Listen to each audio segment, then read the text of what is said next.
Hello champions, my name is Guy. Welcome back to my channel. It's been a while. Again, if you're on my Discord, link in the description, you would know that I actually broke my mug.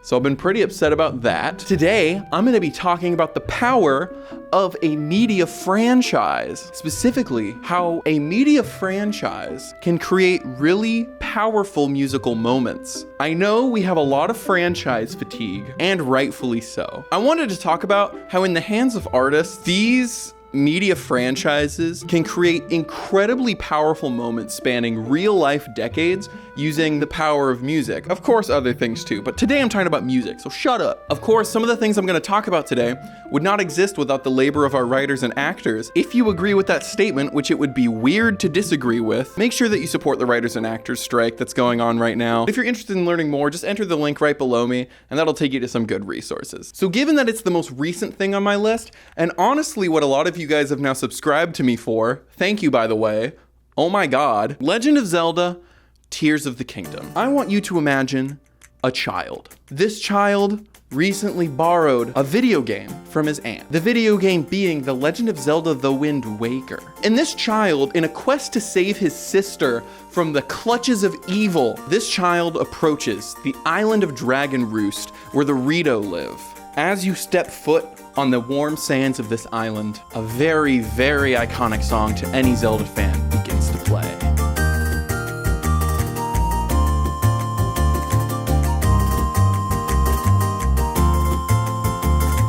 This is one of the very first steps in your journey to saving your sister, and it is an incredibly iconic and impactful place for a reason. I was like 12 or 13 when I played it.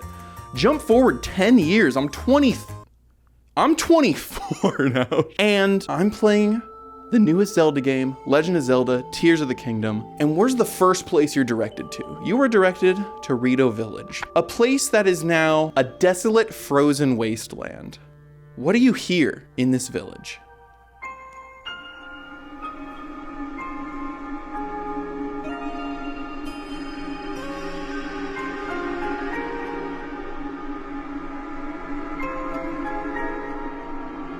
Sound familiar?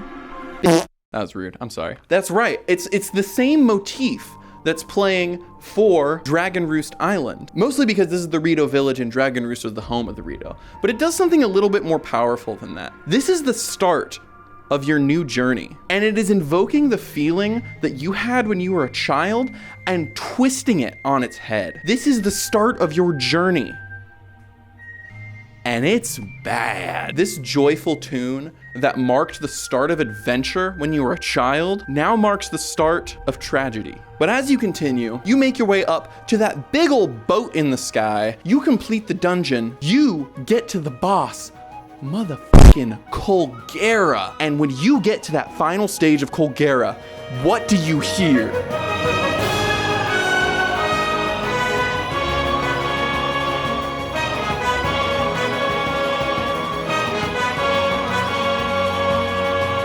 It is the same goddamn melody as Dragon Roost Island and this sad little Rito village that's destroyed. Because what's happening? The entirety of the Rito village is behind you, pushing you forward to defeating this boss. The spirit of the hero of the winds is right behind you. Your childhood self is there with you, cheering you on. There's a reason why this has become one of the most iconic songs from this entire game. And that is because of, it's awesome.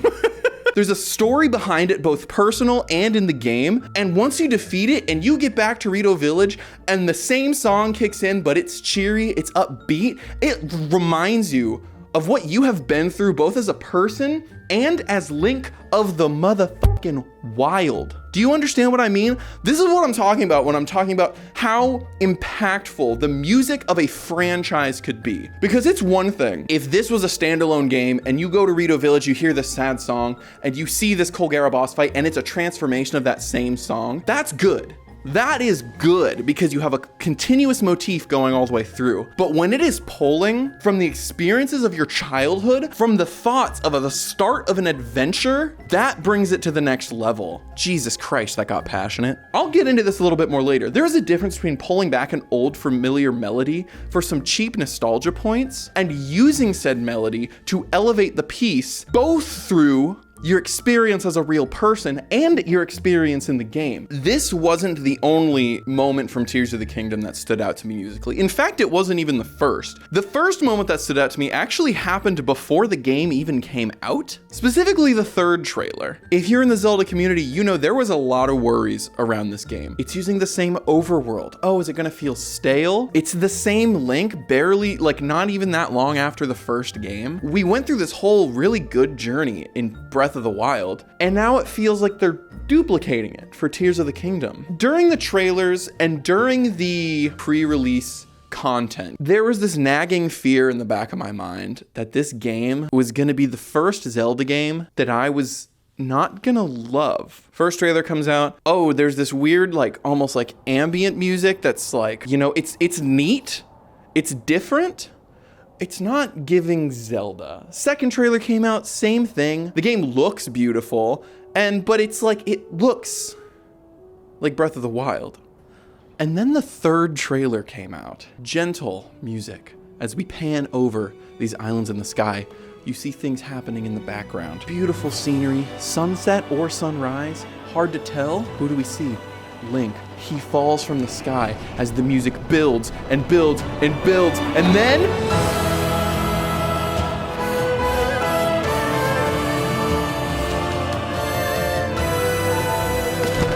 the original Legend of Zelda theme song. All fears that I had about this game, all that nagging doubt in the back of my mind, gone. The moment that Zelda theme kicked in, I went, oh yeah, this is a Zelda game. And it's insane that 7 notes were able to completely persuade me. The visceral reaction I know my cousin, and I'm sure many people had to that moment in the trailer, like it just set everything up for greatness. I still go back and just listen to the trailer. You know what's better than 7 notes? 1 note. Say what you want about Halo Infinite. You cannot deny, after years of being like, Halo just isn't what it used to be, you cannot tell me that when this trailer came out and you heard that you didn't feel awesome. I'm going nuts. I don't even know what to say. In the discourse around modern media and the franchisation of everything, when it's left in the hands of people who genuinely care, left in the hands of people who have a lot of heart and people who know their art, it creates these amazing, powerful, visceral moments that I just go back to just to re-experience that one moment. If you're interested in learning a little bit more about like music in movies and stuff, I would recommend the YouTube channel Sideways. He does really great content regarding that. The first video I watched of his was about Into the Spider-Verse. And on that front, let me transition over to movies from video games, because Disney has had a habit in these media franchises they own and acquire of not using their music as effectively as they could be. And I have 2 sides of that coin. One is Star Wars, where there is so much iconic music and it's overused, and Marvel, the MCU, where they screwed themselves a little bit from the beginning and weren't able to establish that continuing musical arc. Let's start with Star Wars. Everybody and their mother who has seen Star Wars knows the iconic Binary Sunset theme. The Star Wars sequel trilogy, I'm one of the people who actually enjoyed it, at least up until the last movie. I liked 7 and 8. It was just 9 that kind of ticked me off. But there's something specific that they do with their music, specifically with the Binary Sunset theme, the Force theme, where it just gets used over and over, for a long time, and over and over and over and over and over. And when it starts, it's giving you those emotional dopamine hits where you're like, yes, oh, This is reminding me of my childhood. This is reminding me of the Force. This is bringing me back into the universe that I love. And as it keeps going and going and going, it is just robbed of all of its emotion. But just think about how much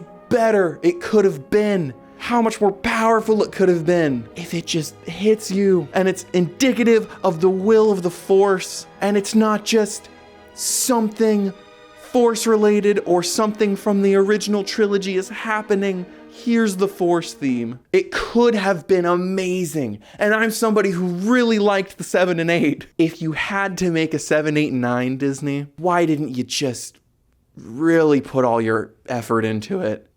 Watch this video. I swear to God. Music is powerful for a reason. It connects me to the past. It is indicative of these characters' journeys that you have been following for years, maybe your entire life in the case of Star Wars. Don't rob them of their musical identity. On the other hand, give them a musical identity. Now we're jumping into the MCU, and there are parts of the MCU that do have a musical through line. The Avengers theme is one of the only pieces of like continuous music throughout this franchise. That and like Captain America's theme, but Captain America's theme is not nearly as memorable as the Avengers theme. But most of the MCU does not. And there's a reason. They really shot themselves in the foot with Iron Man, because in the first Iron Man movie, Iron Man's whole theme, his whole like musical identity, it's tied up in the AC/DC music, that if they were to continue using that for each Iron Man appearance, they would have to spend a fortune in royalties. I don't think they predicted the success of this franchise. And so almost immediately, these characters from like the beginning of these franchises start losing their musical identity as the franchise goes on. One example that's really popular that I've seen on YouTube is in the movie Thor Ragnarok. Part of Thor's musical identity is the song Immigrant Song. You see it when he's jumping down on this bridge and it's going and then in the movie Avengers Infinity War, Thor arrives in Wakanda, and as he lands, it begins playing the Avengers theme, because they want that like emotional connection there. They want you to connect that musical through line and get the emotional impact of the character payoff. But the only piece of like iconic music that's non-licensed that they have is the Avengers theme. But there's an edit on YouTube. The person who made this, I'll put them up on screen now, replaced the Avengers theme in that instance with Immigrant Song. So when Thor lands, you get that and